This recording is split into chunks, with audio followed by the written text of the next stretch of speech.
Good afternoon. Thank you for joining us today for an info session on the Mellon ACLS Dissertation Innovation Graduate Fellowship. I'm Dr. Matthew Plusser with the Graduate School Office of Fellowships and Benefits, and I'm here to help you apply for this and other fellowships. So thank you so much for joining us.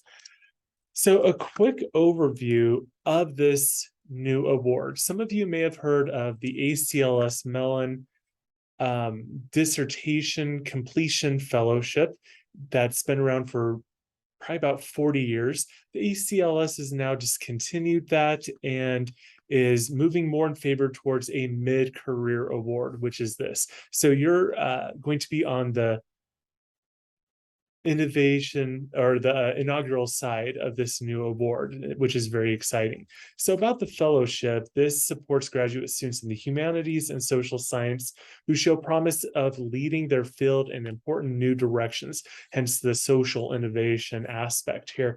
The fellowships are designed to intervene at the formative stage of dissertation development before research and writing are advanced, but after coursework has been completed. The program seeks to expand the range of research methodologies, formats, and areas of inquiry traditionally considered suitable for the dissertation, with a particular focus on supporting scholars who can build a more diverse, inclusive, and equitable academy. And this is from the ACLS, which is the American Council for Learned Societies. So the fellowship benefits, this is a one-year fellowship, and it provides you, the student, the fellow, with a $40,000 stipend over those 9 to 12 months. There's also $10,000 additional to help with the project. First is $8,000 for project and research-related costs such as training, development, travel costs, equipment that may or may not be needed, as well as a $2,000 stipend for an external mentor, and we'll touch on that more, as well as tuition coverage here at the university. So base eligibility here for the ACLS Mellon Fellowship is to be a PhD student in the humanities or social science here in the United States. So this is not a fellowship that you can take to another university outside of the United States.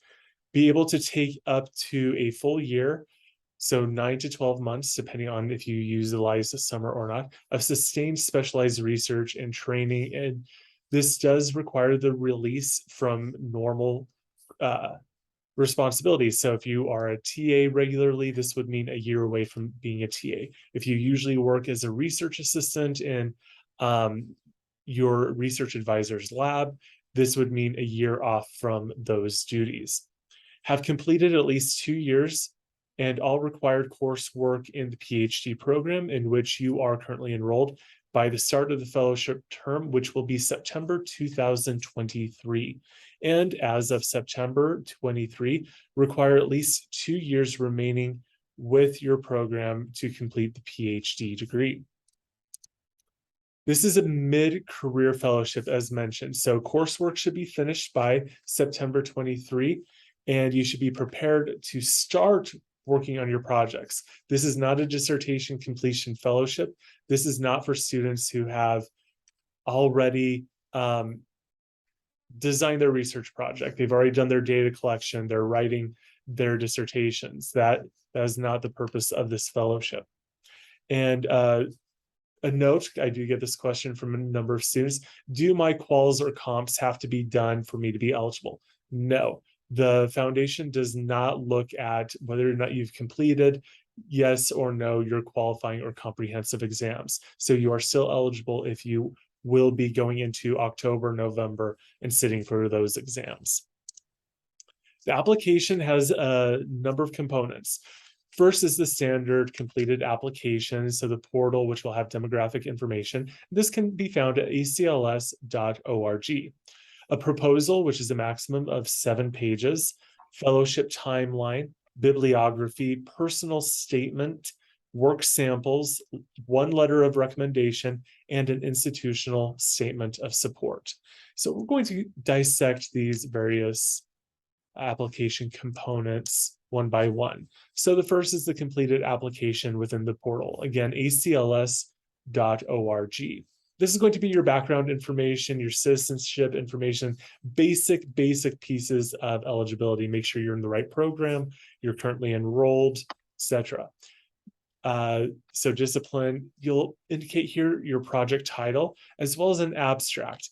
And the ACLS has made a very pointed note here that your abstract on the application in the portal should not be the first paragraph of your proposal. This needs to be something completely different, tailored for first impressions. They did make a very big point of noting that every piece of the application is used in a unique way. So don't feel like you can just copy and paste from one area to another area. So the abstract, and then the secondary abstract communicating the importance of your research project, those need to be uniquely written abstracts for the portal.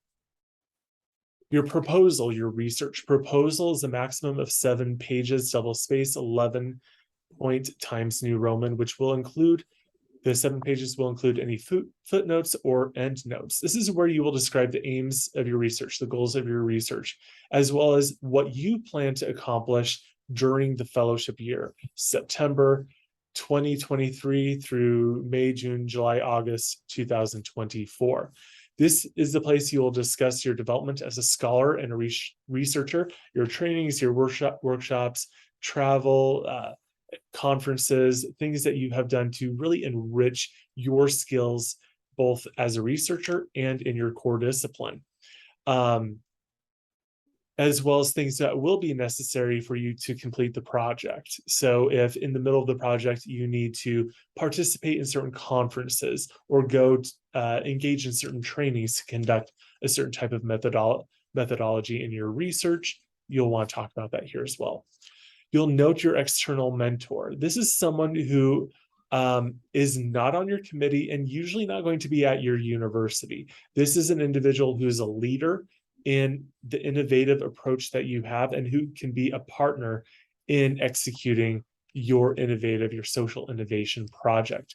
So as you talk about your external mentor, we're going to have 2 camps here. Some of you will already have someone in mind, and you'll talk about them, who they are, what their background is, and why are they the best person suited to help you achieve your goals.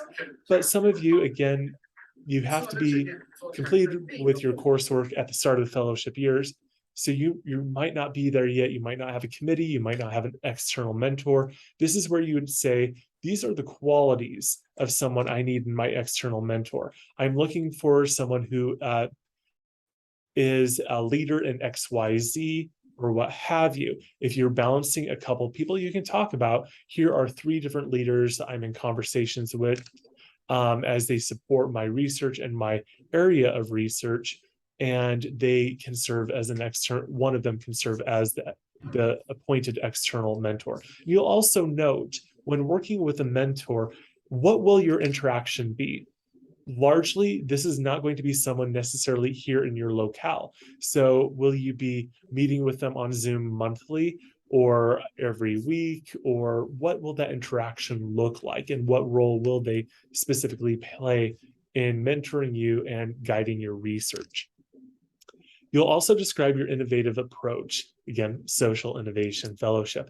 Your fellowship year in the context of your full research. So the fellowship year is 1 year. Your research is going to be at least 2 more years as required for eligibility, but more likely 3 perhaps. So what does the fellowship year look like? And then how does that fit into the larger trajectory? What will you continue doing after the fellowship has been completed? And you'll also want to speak to the metrics for measuring the success of your fellowship year. So this is something that we're seeing a lot more of here with this, but nationally competitive fellowships in general is, how are you as the fellow identifying, I really made good use of this time? What are the goals and what needs to be accomplished for me to feel like this was a successful fellowship experience? You then can provide some optional supplements such as images and figures. Your proposal should not have figures and images in there. If you, for example, are in musicology or utilizing music, you could include musical scores. Non-text supplements, this is a maximum of 2 pages, annotations not included. Your fellowship timeline is another required document. You touch on this in your proposal, but you'll want to expound upon that here. Limited 1-page chronological timeline of the fellowship year, activities and goals. Should include a sketch of your post-fellowship timeline leading up to degree completion. So what are your milestones? With your research project, with your data analysis, with your dissertation writing, leading you up to final defense. Bibliography, so your sources that you want to mention, maximum of 2 pages, annotations not included. Personal statement, this is a maximum of 2 pages, double space, 11-point Times New Roman font, includes footnotes and notes. Really important to mention here as an aside, you see this consistent pages, page limitations, notations of double spaced or not, Times New Roman, 11-point font. The website will have additional information such as margins. Look at the website, follow formatting guidelines. In previous years, like 10, 15 years ago, there were a lot of organizations that would be a little bit more lenient. Nationally competitive fellowships, whether it's with the NSF, the Ford Foundation, ACLS, among many others, you use 12.5 instead of 11 point or 10 point instead of 11 point. You have a 0.75 margin instead of a 1 inch. Whatever that is, if you do not follow the formatting, you're automatically disqualified and not even reviewed. So as I tell my advisees, if you don't get this fellowship, it's going to be because it was a super competitive applicant pool, and not because you were administratively disqualified because of the formatting. So make sure that you pay attention to all formatting and always upload documents unless otherwise specified as a PDF. Many portals will convert Word documents or Google documents into a PDF, which if your Word document has all the formatting correctly, the PDF converter could alter that. So always upload in a PDF unless told otherwise. Okay, personal statements. Describe your journey as a scholar. This is going to be unique to you. This is going to be your voice, your narrative. It is very important as you discuss your journey as a scholar that you take ownership of your experience, your personal experience, your research experience and interests, etc. We're not trained as scholars to do that. We're trained that I'm a subset of my PI, of my research advisor. Sometimes we're taught that. So when you talk about your experience, you're going to say I. If you are participating in a larger research project as part of your experience, that's great. Talk about that, but say I did this. Yeah, your project overall did this. What was your contribution? And take ownership of that.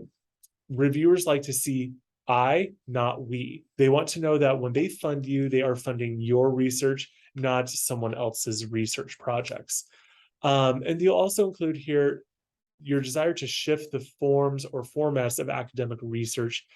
So why do you feel like there's an innovative that there's a need for innovation in your area of research, whether it is what you're researching, the approach, the lens that you're looking for, the methodology, the analysis, whatever that angle may be. Why is that necessary? And why are you wanting and interested to be the person who does that? What equips you to be the right person to take this step? Share your narrative, share your unique story. Work sample. This is a maximum of 15 pages, and I encourage you to use all 15 pages. Double space, 11-point Times New Roman font, includes footnotes and notes and images. This is previous work.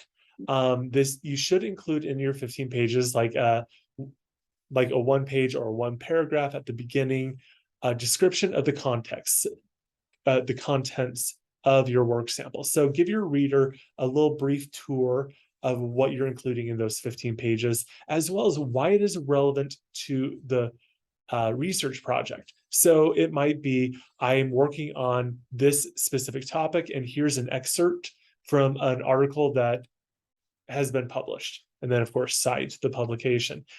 This could be an example of some scholarly writing that you've done that does not necessarily relate to your research project, but it highlights the methodology that you will be employing or whatnot. So it doesn't necessarily have to be directly related to your topic. This can include, this could be one sample, such as one article, or it can be a combination of various samples. Can include excerpts from larger materials. You'll just want to annotate things appropriately. Does not necessarily need to be project related. Again, use that description as necessary, and this should be in English. So if you are including something that is not in English, you can provide the original and then the translation and why you're including that, but that can take up double the space. So that's your judgment on how you want to use that 15-page real estate. Again, double space, so it's really 7.5 pages. You have 2 letters that are required as part of your application. The first is a letter of recommendation.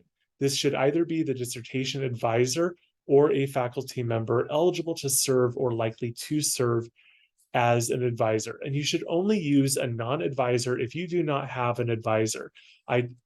Whether it's this or any other major fellowship that you are applying to, your research advisor is the most crucial letter of recommendation because A, they corroborate what you are sharing in your proposal. B, they can attest to their experience working with you. And C, they can speak to their expertise to guide your research as a high quality research advisor. So if you do not have a research advisor already at the time of application, this is due in November, then you should include a member of faculty who you are likely to ask if you have not already asked them. And then you'll also need an institutional statement of support. This will be written by either your department chair or your dean. It does have to come from within your college. Sometimes a director of grad studies may be okay if assigned by the department chair or the dean. I did follow up with ACLS. They are very strict on this. The institutional statement of support discusses your release from teaching and other assistantship responsibilities, so you can use the fellowship year to focus. And also attest to an agreement at the institution that your tuition will be waived, programs support of innovations with methods and research subjects. So more information as you apply for this. If your department chair or dean have any questions, they can reach out to me directly and I can give them guidance on what they need to include in the institutional statement of support.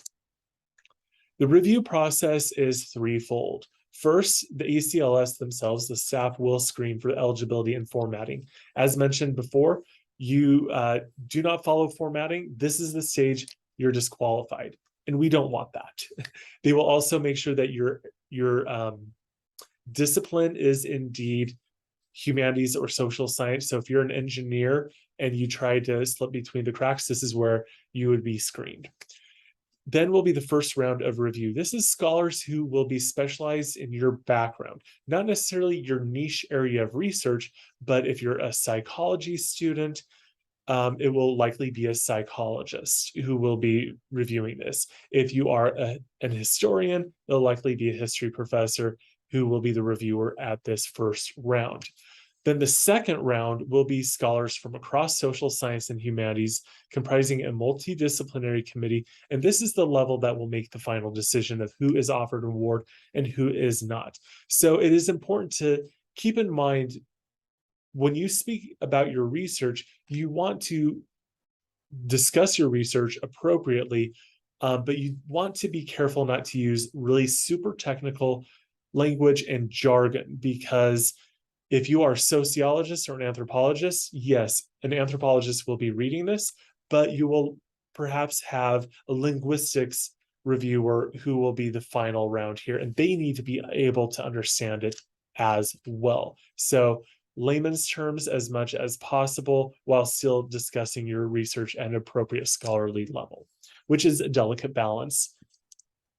Some tips directly from ACLS. So this is not from Book of Matthew, this is ACLS. Read the website guidance thoroughly prior to working on your application. So next step after this, if you've not done so already, after this info session, go to acls.org, look up this particular fellowship, the Mellon ACLS Social Innovation Graduate Fellowship, and look at their guidance specifically. It is updated as with more resources as new resources and guidance are provided. And again, this is the first round, so it is growing pains. Create a timeline to ensure adequate time. So what do you need to do, and work backward from the November deadline. Match your research plans with the program's objectives. So your research is this, you've got this many pages to talk about it. So you want to make sure what you do choose to include in your statements matches and aligns with the goals and objectives of this program. Spend time on the abstract. As mentioned before, this is not a copy paste from your proposal. This is a unique paragraph in the application portal. And this will be the first impression that you make on reviewers, because they will review the portal before they start reading your documents. And you want them to be excited about your research, about you as a scholar. Focus on research projects and plans, not ideas. So right now, a lot of you have said to me, but I've not written my proposal yet because I'm finishing coursework right now. I've not done my quals and comps. I will be writing my prospectus after that point, which I will then defend to my committee. That's great. They know that. They want to know what you are planning to do down the road. They're not asking what was approved in your proposal defense. They want to know what your plan is at this point. And there are no fellowship police who will come back and say, hey, you said you're going to do a qual study and you end up doing a quant study, so give us the $50,000 back. That's not going to happen. And discuss how the fellowship year will be thoughtfully spent. So a lot of fellows, I shouldn't say a lot, but there are fellows out there who will get funding and they will just treat this like any other year. Whether they get funding from a foundation, from some fellowship support, or a teaching assistantship, they treat that the same way, sometimes casually. You want to discuss in your various statements and documents, because I'm being released, because I have this support through a fellowship and the research funding and the external mentor, because of these things, I will be able to accomplish this. That needs to be highlighted, how this is going to be really a key in you moving forward with your high level of excellence in your project. Additional tips from ACLS: give attention to all parts of the application. As mentioned, everything that is asked of you is taken into consideration. So don't copy paste from one to another unless it is absolutely necessary. Be clear and direct. We're in the humanities and social sciences. Sometimes we like to be very creative with how we write things. You want to be clear and direct. And again, avoid jargon and technical language. Seek feedback from faculty and advisors, as well as friends and colleagues outside your discipline. Why do we need to do this, Dr. Plooster? I hear that a lot. It's because it needs to be able to be understood by anyone who reads it, including people outside of your area, including people perhaps outside of your more broad area, like social science. It could be someone in communication who is reading this and knows very little to nothing about anthropology. So as I described to students, they need to be able to read your research proposal and say, yeah, I have an idea of what you're trying to accomplish, the goal that you're trying to reach, and some of the variables in which you're going to do that.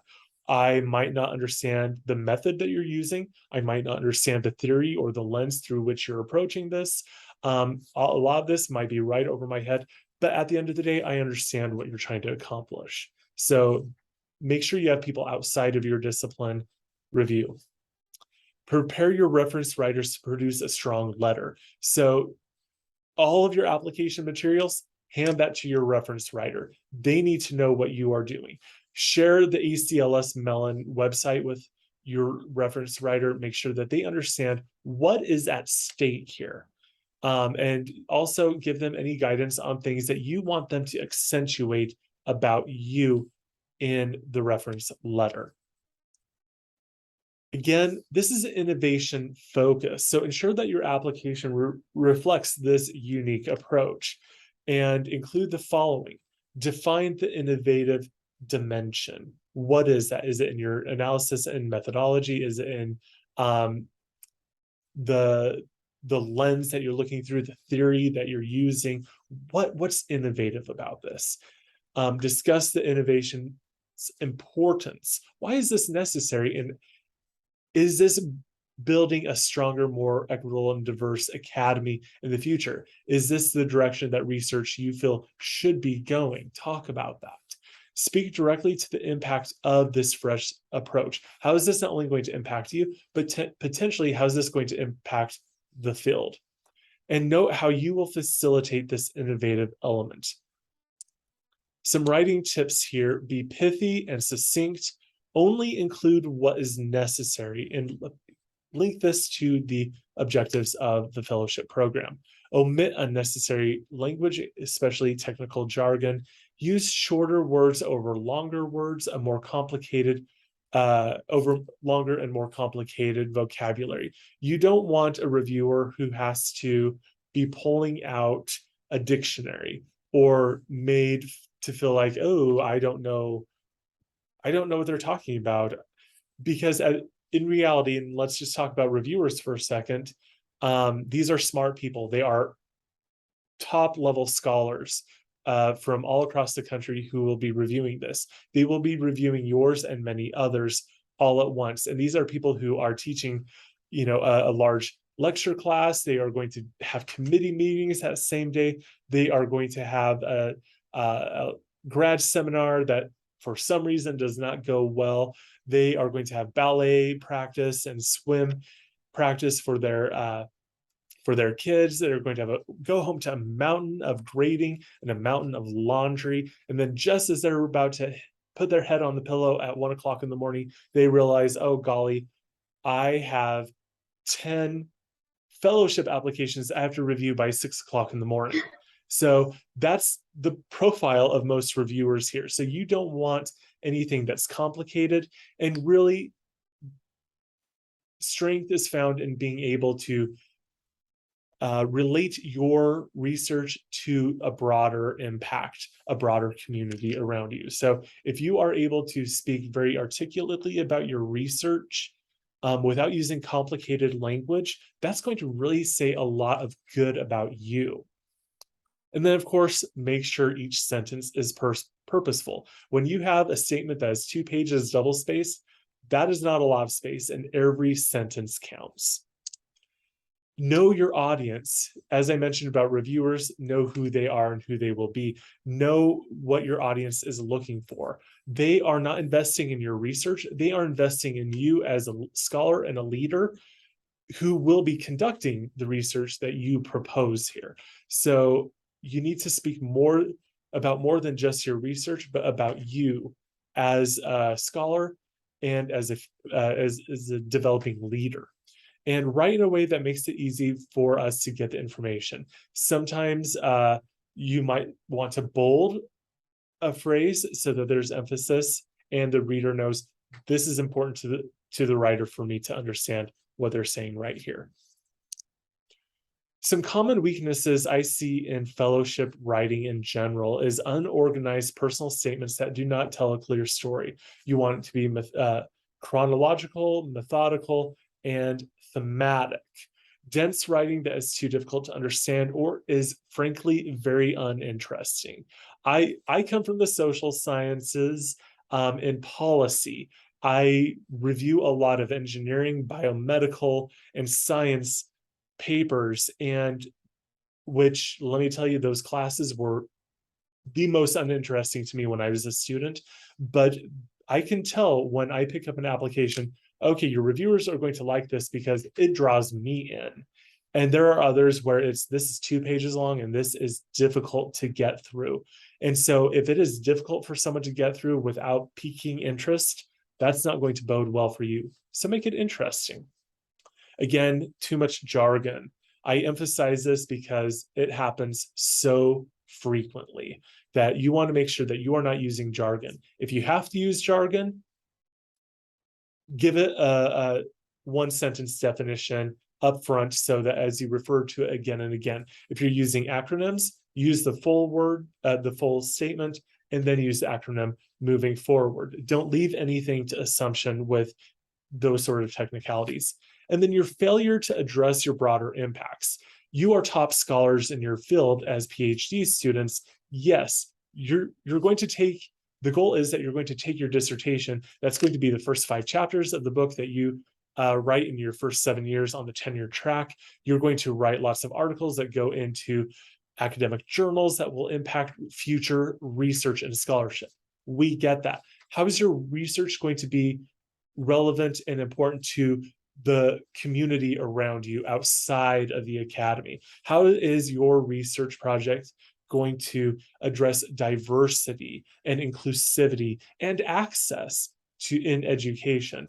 So more than just the ivory tower of the academy of publishing and teaching. Step outside of that and address those broader impacts. As you start drafting your statements here, start with an outline and come up with that theme. Go through multiple drafts. I was advising a applicant yesterday who her personal statement had 8, she was on the 8th draft. Her research statement was on the 20th draft. And I have to say, it showed. So make sure that you do go through multiple drafts so that you are not leaving anything to chance. Ask your faculty, mentor, classmate, parent, sibling to proofread and provide feedback. You would be surprised at how many apostrophes or grammatical errors are overlooked because you are looking at the screen nonstop. And these are just small things in the weeds that you don't notice that other people will. So their review will be very, very helpful in technical as well as conceptual ways. And very importantly here, when's the deadline? It is November 2nd, 9 p.m. Eastern time, so 7 p.m. here, which for everyone here, I hope this means that you will be submitting on November 1st. Start filling out your online portal. Go and make that profile right now, log in, get your password and such going right now. Make sure you upload things at least one day ahead of time to make sure there are no problems with uploading, as well as you never know when your Wi-Fi is going to go out. And we do run into every fellowship, every cycle, someone that are trying to upload and the computer crashes or the Wi-Fi goes out or the electricity goes out and they miss that deadline because they were writing that, trying to upload 4 minutes before deadline. That happens here at this university as well as all universities across the country. And as I mentioned, if you're not going to get this fellowship, it's not going to be for something like this. It's going to be because, oh golly, the applicant pool is just so competitive with so many meritorious proposals there rather than a formatting or deadline issue. And of course, any questions or if you would like some one-on-one advising to go over drafts or questions that you might have, please email me. Don't hesitate to email me, fellowships@gradschool.utah.edu. That is what my office is here to do, and we are here to help you be successful as you secure funding for your program and your research. Okay. So now the time is yours for any questions that you might have. You can go ahead, we're a small crowd here on the call, so you can unmute yourself and ask your question, or you can drop something into the chat box. So the time is now yours.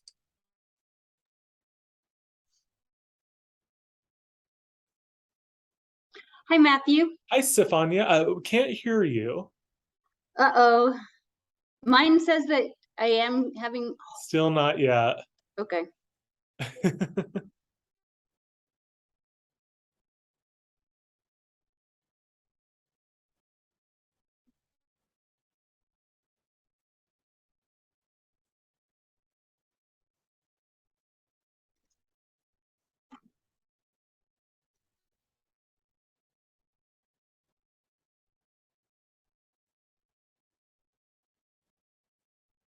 And the chat box might be helpful too for you there. Okay. Okay, and while you're doing that, Mohammed, thank you all for joining us. Do I have to be a United States citizen to apply for this? Let me actually just double check that here really super quickly.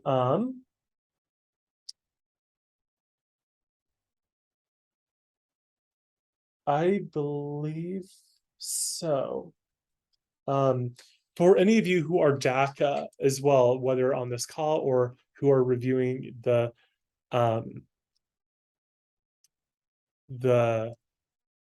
recording, let's just look this up to make sure of the eligibility here.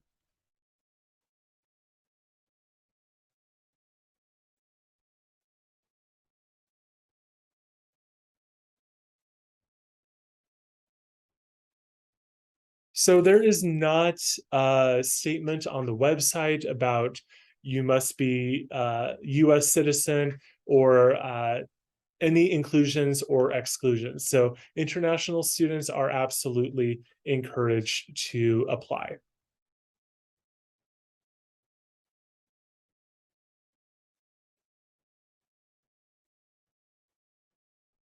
Okay, other questions? I know Stefania is typing something into the box. Any others?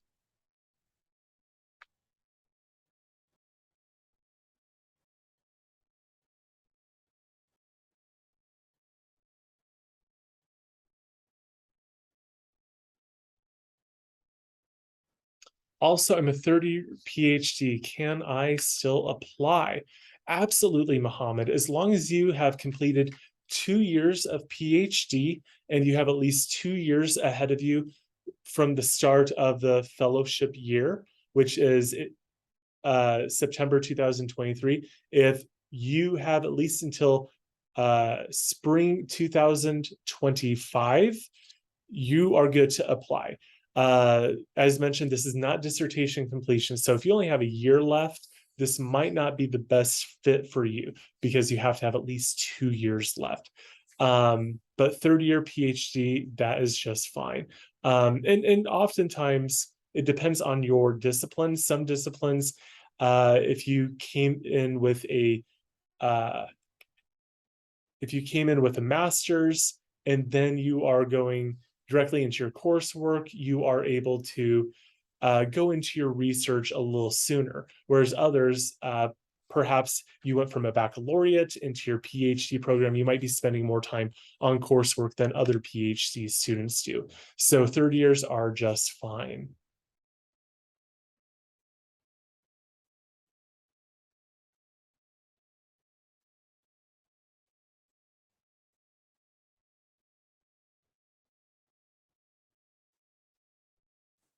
Thank you, Stefania. I was wondering if we can have you look at our proposals after review from others as well, and with well before the due date. Yes, absolutely. Email me fellowships@gradschool.utah.edu to set up an appointment.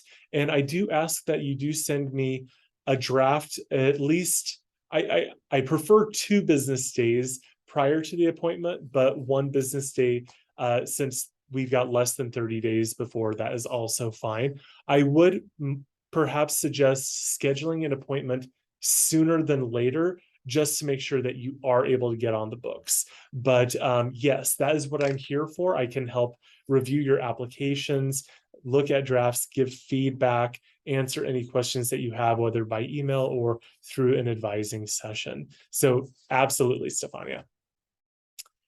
Any other questions? Oh, Mohammed, thank you.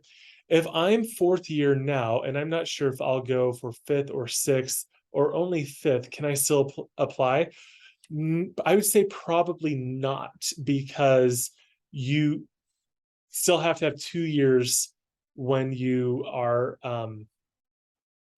once the fellowship begins, which is fall 2023. So if you only have 1 year at that point, it's not 2 years from right now. It's 2 years from when the fellowship begins, which will be September 2023. So if you only have 1 year left at that point, this might not be a good fit for you. Because some projects are a lot shorter than others, depending on your methodology and your research questions and such. You might be taking more time than others, or less time than others. So one thing that you can think about here is, let's say that your project is pretty swift, and it'll only take you a year from proposal to defense. What would an additional year do for you? So if you were able to propose a more enriched, in-depth research project, that adds another year, because the fellowship will give you that funding to dive in more in depth, deeper level of analysis, excuse me, then that's also something that you can consider here as well. Is, do I want to spend 2 years on a project if I get this fellowship? If that is something that you are interested in doing, I'd say talk with your research advisor and